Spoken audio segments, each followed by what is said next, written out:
Bonjour, dans cette vidéo, une question qui m'a été posée lors de la dernière session de formation que j'animais. Une de mes stagiaires m'a demandé est-ce que ça fait une différence quand je fais tapoter quelqu'un ou quand je tapote directement sur la personne? Est-ce que les résultats sont différents? Donc les résultats ne vont pas être différents, les tapotements en eux-mêmes vont faire leur effet. En revanche, la différence, elle va être dans ce que perçoit la personne qui reçoit les tapotements. C'est-à-dire que si vous prenez l'habitude de tapoter sur les autres, vous pouvez induire chez eux l'idée qu'ils ont besoin de vous pour que ça marche.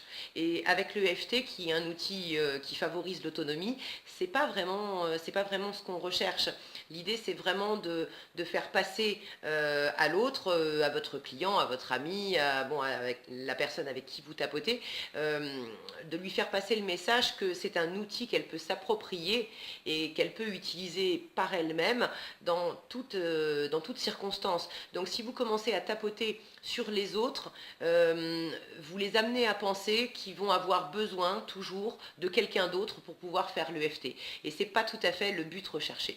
Donc pour répondre à cette question, est-ce que ça fait une différence en termes de résultats de tapoter sur la personne ou de la laisser tapoter elle-même?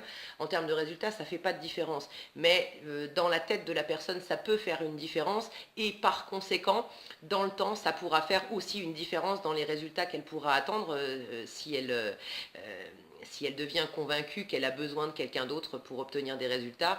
Évidemment, elle ne tapotera pas sur elle-même toute seule et les résultats s'en ressentiront aussi.